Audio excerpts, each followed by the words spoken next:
दर्शक बंधु माने आज आपण मानक एक सत्य कहानी शुणाइबाकु जाउछि। 11 वर्षर झीटी माँ केमिति बनिला और से छोट झीटी सहित एमितिका अत्याचार किए करिला। ए सत्य कहानी शुणी आपण माने भी आश्चर्य होई जिवे। हेले कहानीटी शुणिबा पूर्व आपण मानक मोर कोटिए अनुरोध जे भिडियोटी को शेष पर्यंत निश्चिंत देखंतु। आ भिडियोटी भल लगिले भिडियो को लाइक शेयर और चैनल को सब्सक्राइब करने को बिल्कुल मध्य भूलंतु नहीं। आ पर्सनली छोट छुआ मानकर बापा माँ मानक मोर हाथ जोड़ी यह अनुरोध करछि जे ए कहानी को आरंभ शेष पर्यंत निश्चिंत शुणु। छुआ माने स्कूल जातु कि कॉलेज जातु सबु बापा माँ एक कथा उपर निश्चित भाव ध्यान दियंतु। कहीं ना एमितिका कथा को आम सोसाइटी रे प्रायतः लुचेई दिया जाए। ताहाले आसंतु शुणिबा आजिर ही कहानीटी। ए कहानीटी ओडिशार एक जिल्लार एक छोट गाँटीर। गाँ माटीरे एक अलगा बास्ना थिला। सकाळु सकाळु सूर्य किरण जेमिति ही गछर डालपत्र उपरे पड़े तो एमिति लागे जेमिति कि स्वयं धरित्री माता सुनार श्रृंगार करिसेंती। बिलरे लहरुथिबा फसल, छोट छुआ मानकर हसर कोलाहल शब्द आ गाँ मुंडरे बसिथिबा वृद्ध लोक मानकर कहानी। एहा थिला रियार गाँ। रिया केवल 11 वर्षर झीटी थिला। हेले स्वप्नर दुनिया से बहुत बड़ थिला। ता आखिरे एक चमक थिला, एक एमिति चमक जहाँकि ताको बाकी छुआ मानक भितर अलगा बनाउथिला। से पाठ पढ़िबाकु चाहुथिला, किछि बड़ बनिबाकु चाहुथिला। जेतेबेले शिक्षक शिक्षयित्री माने श्रेणी गृह पाठ पढ़ाती तो से ध्यानर सहित शुणुथिला, ध्यानर सहित भाबुथिला जे मु भी बड़ होई शिक्षयित्री बनिबी। ता माँ ताको सबुबेले कहूथिला जे झियो तो बहुत चालाक, तू बहुत बुद्धिमान। जेतेबेले तू पाठ पढ़ी बड़ होई जिबु तेबे आम घरर परिस्थिति मध्य बदली जिवो। हेले रिया को यह जणा नथिला जे ता दुनिया एते निर्दय होइथिबो बोली, जे तार स्वप्न को गोटे मुहूर्त रे भांगी रुजी चुरमार कर दिए जिवो बोली। रियार बापा माँ बहुत गरीब थिले। रियार माँ गाँर बड़ बड़िया लोकंक घरे झाड़ू पोछा बासन मजा काम करुथिला। आ ता बापा जने चाष जमी रे काम करुथिले। रियार बापा माँ दुई जण यह चाहुथिले जे तांको झियो पाठ पढ़ी एक बहुत भल जीवन बंचु बोली। हेले गरीब हेबाटा ही निज उपरे एक दंड होइथाए। प्रत्येक दिन एक नुआ चिंतार सहित बीती थाए। केबे खाइबार चिंता, केबे रोजगारर, तो केबे ई समाज रे देखै सिखै कहिबार चिंता। गोटे दिन रियार मार देह बहुत जोरे खराब होई गला। एते जोरे जर हेउथिला जे पूरा शरीर तांकर थरी उठुथिला। औषध किनिबा पई मध्ये तांको घरे पैसा नथिला। रियार माँ रिया को निज पाखकु डाकी दुर्बल स्वर रे कहले जे माँ रिया, तू मालिकंक घर को चली जा, सेठिकु जाई तू किछि सौदा जिनिस नहीं आसीबु। रिया मुंड हलाई हाँ कहला आ सीधा बाहरी पड़िला सेई बंगला निकटकू जेउठी कि रियार माँ काम करुथिले। गाँर सबुठु बड़ जमीदारंकर बंगला, बहुत भव्य ही थिला ताहा। बड़ बड़ कांथ, उच्चा कबाट आ चारिआडे दौड़ा दौड़ी करुथांती चाकर चाकराणी माने। सेठी काम करथुवा सबु चाकर चाकराणी माने मालिकंकु डरुथिले। आ मालिकंक सामने जହାର इज्जत मान सम्मान रहुथला ताको पूरा गाँ रे मध्य मान सम्मान दिया जाउथिला। रिया जेतेबेले सेठी पसिला तो सेतेबेले घरे मालिक नथिले। चाकर चाकराणी माने ताको घरे बसिबा पई कहिले। से डरी डरी गोटे कणरे छिड़ा होइथिला। ठीक सेतिकी बेले सेठिकु जणे लोकटिए आसिला जे कि सेठी काम करुथिला। बयस रे बहुत बड़ शक्तिशाली आ गाँ रे निज सम्मान पई परिचित थिला। से हसी हसी पचारिला जे अरे तू रिया ना? रिया टिके डरी डरी मुंड हलै हाँ कहला। तो से लोक जनक कहला जे भितरकु चाल, जिनिस सेठी थुआ होइछि। रिया निश्चिंत होई से लोक पछे पछे जीवाकू लागिला। हेले ताकू बा कौन जणा थिला जे से लोक जनक ताकू एक अंधार कूଅ भितरकू ठेली देबाकू जाउछि, जेउठी कि से केबे हेले भी फेरिकी आसी परिबो नाही। रिया भितरकू गला आ से लोक जनक भितरु कबाट बंद करिदेला। रिया डरी गला आ पचारिला जे दादा आपण कबाट काहेकि बंद करुछंती? ता निरीह स्वर थरी उठिला। से लोक जनक कौनसी उत्तर देला नहीं। ता चेहरा रे एक अजब भोक थिला। चुप कर, आ मु तते जहा करिबा पई कहूछि केवल ताहा ही कर। रिया किछि बुझी पारु नथिला। पर मुहूर्त रे ही से लोक जनक रिया को तळे फोपाड़ी देला। से चित्कार करिबा पई चाहुथिला, हेले ता चित्कार से घरर चारिकांथरे बाजी पुणी फेरी आसिला। ता निरीहताकू ପାଦରେ ଦଳି ଚକଟି ଶେଷ କରିଦିଆଗଲା। ତା ଯନ୍ତ୍ରଣା କାହାକୁ ହେଲେ ମଧ୍ୟ ଦେଖାଗଲା ନାହିଁ। ତା ଚିତ୍କାର କାହାକୁ ବି ଶୁଣାଗଲା ନାହିଁ। ସେ ଯେତେବେଳେ ଘରକୁ ଫେରିଲା ତ ତା ଚାଲି ଧୀର ହୋଇଯାଇଥିଲା। ତା ପୋଷାକ ମଇଳା ହୋଇଯାଇଥିଲା ଆଉ ତା ଆଖିରୁ ଲୁହ ବନ୍ଦ ହେବାର ନାଁ ହିଁ ଧରୁନଥିଲା। ତା ମା ତାକୁ ଦେଖିବା ମାତ୍ରକେ ପଚାରିଲା ଯେ, କ'ଣ ହେଲା ରିଆ, ଜିନିଷ ଆଣିଲୁ? ହେଲେ ରିଆ କିଛି କହିପାରିଲା ନାହିଁ।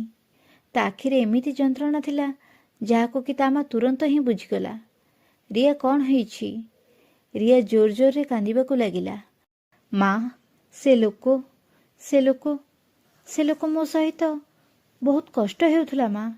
ମାର ଆଖିରେ ଡର ଏବଂ ଭୟର ଆଶଙ୍କା ଖେଳିଗଲା। ତା ମାର ନିଶ୍ୱାସର ବେଗ ବଢ଼ିଗଲା। ସେ ରିଆକୁ କହିଲା ଯେ, ଚୁପ୍, ଏକଥା ତୁ କାହାକୁ ବି କହିବୁ ନାହିଁ। ହେଲେ ମା, ସେ ଲୋକ ମୋ ସହିତ।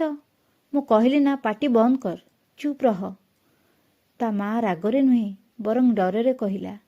ରିଆ କିଛି ବୁଝିପାରୁନଥିଲା। ତା ମା କହିଲେ ଯେ, ଯଦି ତୁ ଏକଥା କାହାକୁ କହିବୁ ତେବେ ଲୋକମାନେ ଆମକୁ ହିଁ ଖରାପ ଭାବିବେ, ତତେ ହିଁ ଦୋଷ ଦେବେ, ଆମେମାନେ ବଦନାମ ହେଇଯିବା। ଏକଥା ଶୁଣି ରିଆ ସ୍ତବ୍ଧ ହୋଇଗଲା। କାହିଁକି ନା ସେ ଭାବିଥିଲା ଯେ ତା ମା ତାକୁ ବଞ୍ଚେଇବ। ହେଲେ ତା ମା ତ ନିଜେ ଡରି ଯାଇଥିଲା। ରିଆ ଚୁପ୍ ରହିଲା। ହେଲେ ତା ହସ ଧୀରେ ଧୀରେ ଯେମିତି କୁଆଡ଼େ ହଜିଗଲା। ସେ ଏବେ ପୂର୍ବ ଭଳି ଆଉ ରହିଲା ନାହିଁ। ସ୍କୁଲ ଯିବା ବନ୍ଦ କରିଦେଲା। ସାଙ୍ଗମାନଙ୍କ ସହିତ କଥା ହେବା, ଖେଳିବା, ବୁଲିବା ସବୁକିଛି ବନ୍ଦ କରିଦେଲା। ଗାଁରେ ଯେତେବେଳେ ସେ ଲୋକଟି ତା ସାମ୍ନାକୁ ଆସୁଥିଲା ତ ରିଆର ସ୍ପନ୍ଦନର ବେଗ ଧୀରେ ଧୀରେ ବଢ଼ି ଯାଉଥିଲା। ସେ ଭୟରେ ଥରି ଉଠୁଥିଲା। ଅନେକ ଥର ସେ ଭାବିଛି ଯେ ଗାଁରେ ସମସ୍ତଙ୍କୁ ଏକଥା ଜଣେଇଦେବ।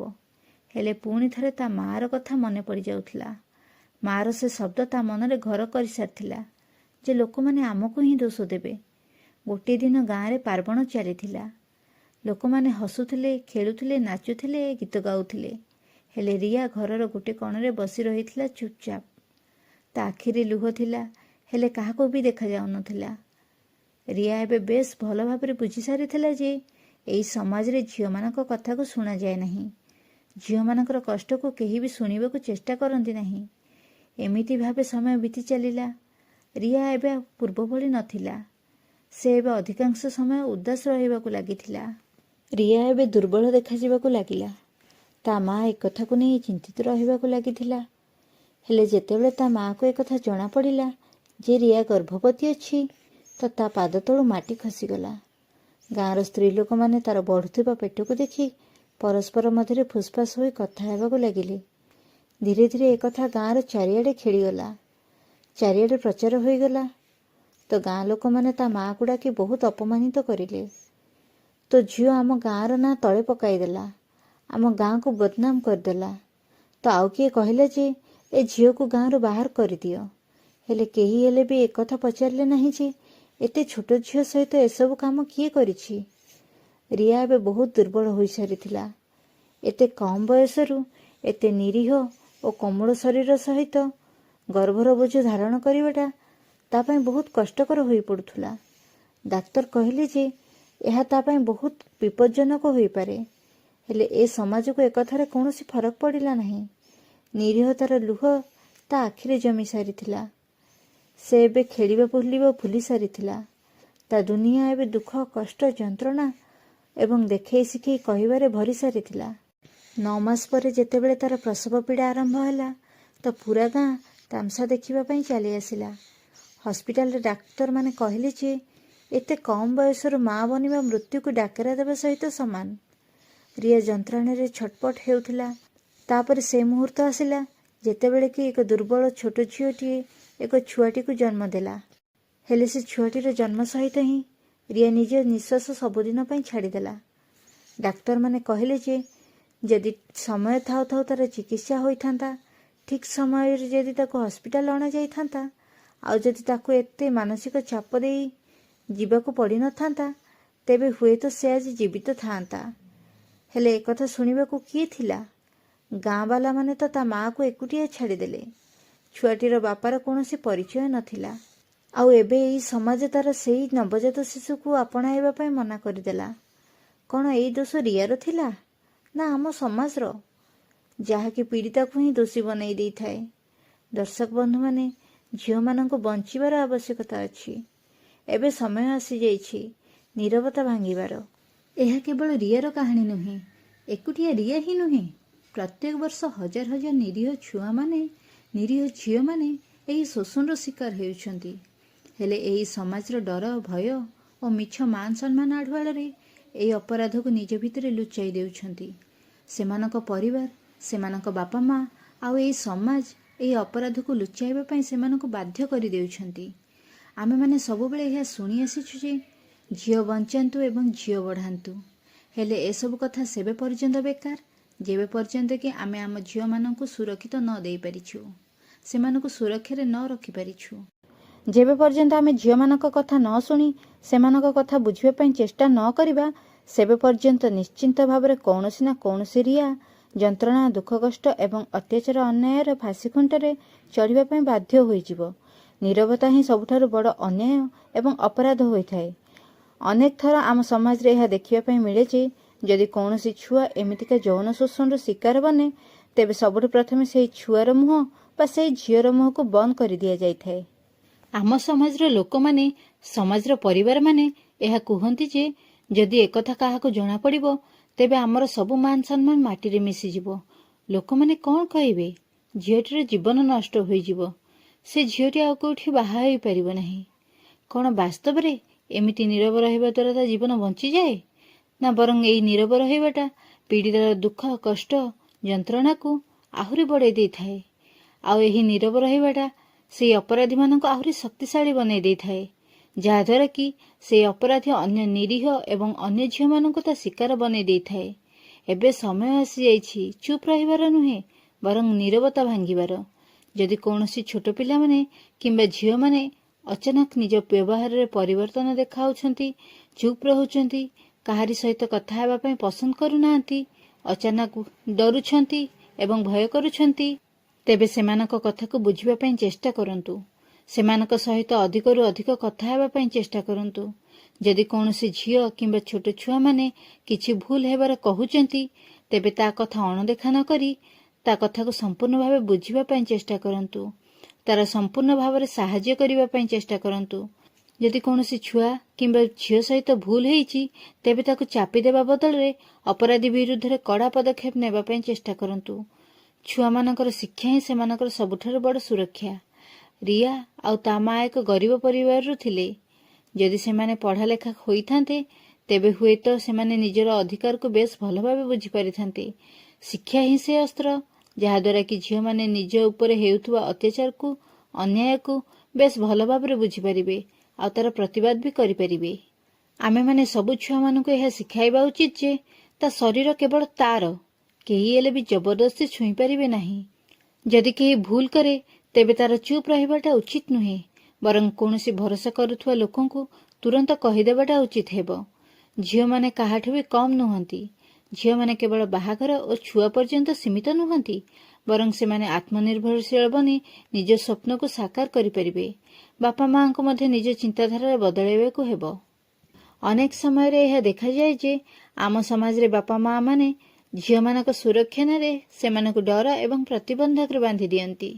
ଜଲ୍ଦି ଘରକୁ ଫେରି ଆସିବୁ, ବାହାରେ ଖେଳିବୁନି, ପୁଅମାନଙ୍କ ସହିତ କଥା ହେବୁନି, ବଡ଼ ପାଟିରେ କଥା ହେବୁନି, ଏହିଭଳି ମାଧ୍ୟମରେ ଝିଅମାନଙ୍କ ସ୍ୱରକୁ ଚପାଇ ଦିଅନ୍ତି। ହେଲେ ଅସଲି ସୁରକ୍ଷାର ମାନେ ହୋଇଥାଏ ଯେ ଝିଅମାନଙ୍କୁ ଜାଗୃତ ବନାଇବା, ନା ହିଁ ସେମାନଙ୍କୁ ଡର ଏବଂ ଭୟରେ ବଞ୍ଚିବା ପାଇଁ ବାଧ୍ୟ କରିଦେବା। ବାପା ମା ମାନେ ନିଜ ଝିଅକୁ ଏହା ଶିଖାଇବାଟା ଜରୁରୀ ଯେ ନିଜେ କିପରି ନିଜର ସୁରକ୍ଷା କରିପାରିବେ। ଛୁଆମାନଙ୍କୁ ଏହା ଶିଖାଇବାକୁ ହେବ ଯେ କେଉଁ ସ୍ପର୍ଶ ଭଲ ସ୍ପର୍ଶ ହୋଇଥାଏ ଏବଂ କେଉଁ ସ୍ପର୍ଶ ଖରାପ ସ୍ପର୍ଶ। ଗୁଡ୍ ଟଚ୍ ଏବଂ ବ୍ୟାଡ୍ ଟଚ୍ ବିଷୟରେ ଛୁଆମାନଙ୍କୁ ସବୁବେଳେ ନିଶ୍ଚିନ୍ତ ଭାବରେ ଶିଖାନ୍ତୁ। ଆଉ ସବୁଠାରୁ ବଡ଼ କଥା ଏହା ଯେ ଯଦି ସେମାନଙ୍କ ସହିତ ଭଗବାନ ଏହା ନ କରନ୍ତୁ ଯେ କୌଣସି ଭୁଲ କାମ ହୋଇଯାଏ, ତେବେ ସେମାନେ ଡରିବେ ନାହିଁ। ସବୁଠୁ ପ୍ରଥମେ ଏକଥା ନିଜ ବାପା ମାଆଙ୍କୁ କୁହନ୍ତୁ। ଆଇନ ଏବଂ ଏ ସମାଜକୁ ମଧ୍ୟ ଏ ଦାୟିତ୍ୱ ନେବାକୁ ହେବ। ଆମ ଆଇନ କାନୁନରେ ଯୌନ ଶୋଷଣ ଏବଂ ବଳାତ୍କାର ପାଇଁ ଆଇନ ତ ଅଛି, ହେଲେ ତାହା ସଠିକ୍ ଭାବେ ପାଳନ କରାଯାଉ ନାହିଁ। ଯେତେବେଳେ କୌଣସି ଝିଅଟିଏ ଶୋଷଣର ଶିକାର ହୋଇଥାଏ, ସେତେବେଳେ ପୋଲିସ ଷ୍ଟେସନରେ ରିପୋର୍ଟ ଲେଖାଇବାଟା ଏତେ ସହଜ ହୋଇନଥାଏ। ଯଦି କୌଣସି ପରିବାର ପୋଲିସ ଷ୍ଟେସନକୁ ଯାଇ ରିପୋର୍ଟ ବି ଲେଖନ୍ତି, ତେବେ ଅପରାଧୀକୁ ଦଣ୍ଡ ମିଳିବା ପାଇଁ ବର୍ଷ ବର୍ଷ ଲାଗିଯାଇଥାଏ। ଆଉ ଏହି ସମାଜ पीड़िताକୁ ହିଁ ଦୋଷୀ ବୋଲି ମାନି ତାକୁ ନିଜ ପାଖରୁ ଅଲଗା କରିଦିଏ, ଯାହାଦ୍ୱାରା କି ତା ପାଇଁ ନ୍ୟାୟ ପାଇବାଟା ଆହୁରି କଷ୍ଟକର ହୋଇପଡ଼ିଥାଏ। ଆମକୁ ଏହି ଚିନ୍ତାଧାରାକୁ ବଦଳାଇବାକୁ ହେବ ଆଉ ଆମ ଆଇନ ବ୍ୟବସ୍ଥାକୁ ତୁରନ୍ତ ହିଁ ସକ୍ରିୟ କରିବାକୁ ପଡ଼ିବ, ଯାହାଦ୍ୱାରା କି ଅପରାଧୀମାନଙ୍କୁ ତୁରନ୍ତ ହିଁ ଦଣ୍ଡ ମିଳିପାରିବ। ପ୍ରତ୍ୟେକଟି ସହର ହେଉ କିମ୍ବା ଗାଁ, ସବୁ ସ୍କୁଲ ହେଉ କିମ୍ବା କଲେଜମାନଙ୍କରେ ହେଉ, ଛୁଆମାନଙ୍କୁ ଆତ୍ମରକ୍ଷା ଏବଂ ନିଜର ଅଧିକାର ବିଷୟରେ ଶିକ୍ଷା ଏବଂ ସୂଚନା ଦେବା ଉଚିତ। ସବୁ ସମୁଦାୟକୁ ଏକଜୁଟ କରି ଏହା ସୁନିଶ୍ଚିତ କରିବା ଉଚିତ ଯେ ସେମାନଙ୍କ ଉପସ୍ଥିତିରେ ଯେମିତି କୌଣସି ଝିଅମାନେ ଅସୁରକ୍ଷିତ ଅନୁଭବ ନ କରନ୍ତୁ। ପ୍ରତ୍ୟେକଟି ଝିଅମାନଙ୍କୁ ଏହା ଶିଖାଇବାଟା ଜରୁରୀ ଯେ ତୁମେମାନେ ଦୁର୍ବଳ ନୁହେଁ, ବାସ୍ କେବଳ ଏହି ସମାଜ ତୁମମାନଙ୍କୁ ଦୁର୍ବଳ ବୋଲି ଭାବି ନେଇଛି।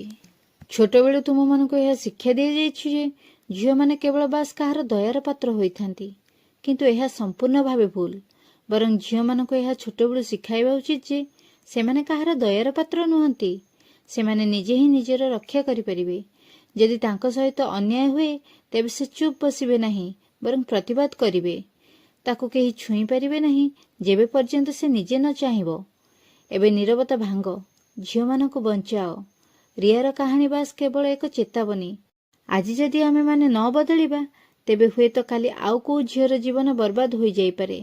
ଏ ଲଢ଼େଇ କୌଣସି ନିର୍ଦ୍ଦିଷ୍ଟ ଗାଁ କିମ୍ବା କୌଣସି ନିର୍ଦ୍ଦିଷ୍ଟ ପରିବାରର ନୁହେଁ, ବରଂ ଏ ପୁରା ସମାଜର, ଆମ ଭିତରେ ଥିବା ମଣିଷପଣିଆର।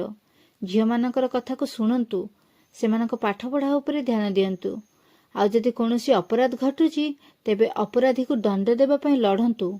ଯଦି ପ୍ରତ୍ୟେକଟି ମଣିଷ ନିଜ ଦାୟିତ୍ୱକୁ ବୁଝିବେ ତେବେ ଆମେମାନେ ଏକ ଏମିତି ସମାଜ ଗଢ଼ିପାରିବା ଯେଉଁଠିକି ସେ ଛୋଟ ଝିଅଟି ମାନେ ରିୟା ପରି କେହି ବି ଏମିତି ଅତ୍ୟାଚାର ସହି ନିଜ ଜୀବନ ତ୍ୟାଗ କରିବେ ନାହିଁ। ଏବେ ନିଷ୍ପତ୍ତି ଆପଣମାନଙ୍କ ହାତରେ। ଆପଣମାନେ କ'ଣ ବାଛିବେ, ନୀରବତା ନା ପରିବର୍ତ୍ତନ? ଆପଣମାନଙ୍କର ମତାମତ ମୋ କମେଣ୍ଟ ବକ୍ସ ମାଧ୍ୟମରେ କମେଣ୍ଟ କରି ନିଶ୍ଚିତ ଜଣାନ୍ତୁ। ତେବେ ଦର୍ଶକ ବନ୍ଧୁମାନେ, ଆଶା କରୁଛି ଆଜିର ଏହି କାହାଣୀଟି ଆପଣମାନଙ୍କୁ ନିଶ୍ଚିନ୍ତ ଭାବରେ ପସନ୍ଦ ଆସିଥିବ। ଆଉ ଯଦି ଆଜିର ଏହି କାହାଣୀଟି ଆପଣମାନଙ୍କୁ ଟିକିଏ ହେଲେ ବି ଭଲ ଲାଗିଛି ତେବେ ଭିଡ଼ିଓଟିକୁ ଲାଇକ୍, ସେୟାର ଆଉ ଚ୍ୟାନେଲକୁ ସବସ୍କ୍ରାଇବ୍ କରିବାକୁ ବିଲକୁଲ ମଧ୍ୟ ଭୁଲନ୍ତୁ ନାହିଁ। ତେବେ ଆଜି ପାଇଁ ରହୁଛି, ପୁଣି ଦେଖାହେବ ଆଉ ଏକ ସୁନ୍ଦର କାହାଣୀ ସହିତ ଆଉ ଏକ ନୂଆ ଭିଡ଼ିଓରେ। ନମସ୍କାର।